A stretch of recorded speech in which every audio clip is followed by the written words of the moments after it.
Kita semua akan mati. Bukan mau nakut-nakutin ya, tapi realitanya dunia itu fana. Kefanaan ini adalah gagasan utama dari Frieren Beyond Journey's End, manga karya Kanehito Yamada dan Tsukasa Abe yang diangkat menjadi anime pada tahun 2023. Sama kayak anime sukses pada umumnya, Frieren tidak luput dari julitan netizen. Ada yang bilang overrated, ceritanya ngawang, anime buat orang depresi lah. Ada yang bilang kalau ceritanya tuh lambat banget, kayak nenek-nenek turun tangga. Lama gitu keburu anak gue kuliah dan ninggalin gue gitu di panti jompo. Tapi emang cara kerja waktu ya seperti itu ya. Mau lu ngapain pun, waktu ya terus berputar dan dunia juga terus berjalan meski tanpa kita. Kita jadi sering lupa kalau menua atau growing old itu adalah jalan yang sepi dan panjang. Teman-teman yang dulu nemenin kita, berbagi tawa, luka, duka, menghilang satu persatu. Waktu itu sangat berharga, manfaatin selagi ada. Karena nggak ada yang tahu sisa waktu kita tinggal berapa. Sekilas Frieren ceritanya template anime fantasi ya. Ada sekumpulan hero yang ingin menyelamatkan dunia. Ada Himmel, si party leader, Dwarf Warrior Aizen, Hyter sebagai healer, dan Frieren jadi mage. Mereka itu berpetualang selama 10 tahun untuk mengalahkan Demon King. Tapi nih, real cerita animenya itu bermula ketika semua adventure itu telah berakhir. Bagi si Frieren, seorang elf yang berumur ribuan tahun, journey 10 tahun tuh nggak ada rasanya. Kayak lu bersin doang gitu 10 tahun. Setelah adventure misi mereka tamat dan dunia kembali damai, ya Frieren pulang dong. Nanti kita reuni lagi deh, nggak tahu beberapa puluh tahun. Buat Frieren, 50 tahun itu sekejap. Tapi bagi mereka, itu seumur hidup. Ketika Frieren reuni nih ya, Himmel udah umur. Dan gak lama kemudian tutup usia. Lantas ya Frieren hancur banget dong. Di mata dia, waktu yang dia habiskan bareng Himmel tuh singkat banget. Dan dia baru sadar itu.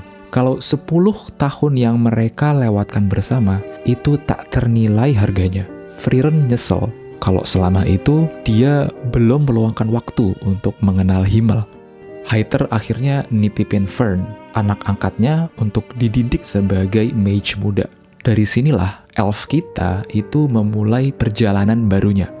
Aizen juga kemudian nitipin anak didiknya, Stark, untuk bergabung dengan partinya Frieren. Uniknya ya, adventure baru ini itu sering banget ngelewatin rute-rute yang dulu dilaluin Frieren, Himmel, dan partinya. Bisa dibilang Frieren ini menceritakan dua kisah sekaligus. Petualangan Frieren, Fern, dan Stark dengan Himmel and the Gang yang diceritakan via flashback. Dan menurut gua, goal utama Frieren itu pas banget ya, yaitu adalah mengunjungi Auriol, tempat di mana jiwa orang mati itu bersemayam. Terus Frieren juga punya kayak sensei gitu namanya Flamme.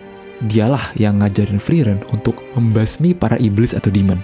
Nah, soal demon ini menarik juga ya, karena Sousouno Frieren itu secara harfiah artinya Frieren the Slayer atau Frieren sang pembantai. Itu nama panggilan dia di kalangan para demon. Dan kalau lo ngelihat Frieren in action, julukan itu fitting banget sih, cocok.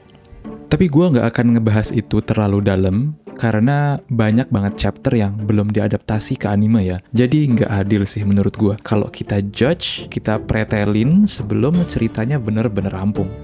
Yang sebenarnya pengen gue bahas hari ini adalah soal waktu. Soal kefanaan hidup. Soal gimana dunia akan terus berjalan meninggalkan kita tanpa menoleh ke belakang. Dunia Frieren sekilas mirip Lord of the Rings ya. Ada humans, ada elf, dwarf, ada konsep good versus bad juga. Dan seperti kisah-kisah fantasi lainnya, sejarah itu kayak nggak kemana-mana gitu, jalan di tempat. Ribuan tahun udah berlalu, tapi orang masih aja tempur pakai pedang. Seolah-olah dunia tuh beku gitu di zaman medieval. Dan seringkali magic atau sihir itu ya menjadi alasan absennya teknologi. Padahal kan in real life dunia nggak sestagnan itu ya. Satu-satunya hal yang abadi di dunia ini adalah perubahan. Teknologi, seni, politik, semuanya berevolusi. Dan menariknya, di dunia Frieren, sejarah itu juga agak bergerak maju ya. Di masa muda Frieren, dunianya tuh kuno dan imperialistis banget. Bahkan dari misi pertamanya sampai masyarakat sekarang pun mereka terus berkembang. Spell yang dulu dianggap OP, sekarang malah basic banget. Lucunya, ada momen dimana Frieren kena masalah ya gara-gara SIM-nya, surat izin mage-nya itu kadaluarsa. Jadinya dia harus ikut ujian ulang. Sepele sih. Tapi mata gue jadi terbuka gitu soal gimana dunia Frieren bekerja. Bayangin lu hidup di era Soeharto, 30 tahun nih, kita asumsi ini semua, sistem bernegara ini akan kekal gitu. Tapi 2 tahun kemudian, tahun 98, tiba-tiba runtuh kan. Gue jadi ingat pemikiran Francis Fukuyama soal the end of history. Kita sering banget ngeklaim kalau, kita udah di garis finish nih, seolah-olah masa lalu atau history itu udah berlalu semua gitu, udah the end. Padahal kan yang namanya sejarah itu nggak pernah berhenti ditulis. Yang berhenti hanyalah periode-periode dalam sejarah. Dan kita baru akan menyadari kalau sebuah periode telah berakhir, itu ya ketika itu semua udah berakhir gitu. Dunia itu selalu berubah. Literally ya, secara ilmiah hukum alam menjamin itu dengan entropi. Kopi lu diemin ya bakal dingin. Keraton Solo lu diemin pasti akan runtuh. Atau paling nggak cuma berubah bentuk. Umur kita itu terlalu singkat ya untuk merasakan perubahan. Tapi kan umur Frieren enggak. Dia tahu kalau nothing lasts forever. Itu sebabnya dia jaga jarak. Karena dia tahu kalau nggak ada hal yang abadi di dunia ini. Buat apa kita peduli sama satu tetes air di tengah derasnya aliran sungai? Yang jadi masalah adalah ketika satu tetes air itu jatuh cinta sama lo.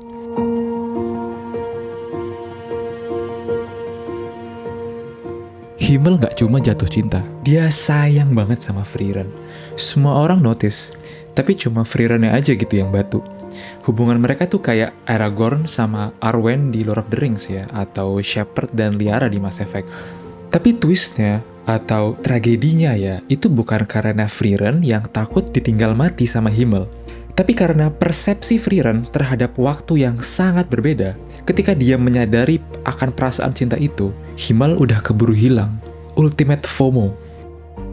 Jadi setelah itu semua terungkap, emosi yang hadir sama Frieren itu bukan patah hati yang meledak-ledak. Kita tuh nggak menyesali akan apa yang sudah terjadi, tapi akan semua yang seharusnya bisa terjadi. Karena kita sadar kalau itu semua tidak bisa diulang.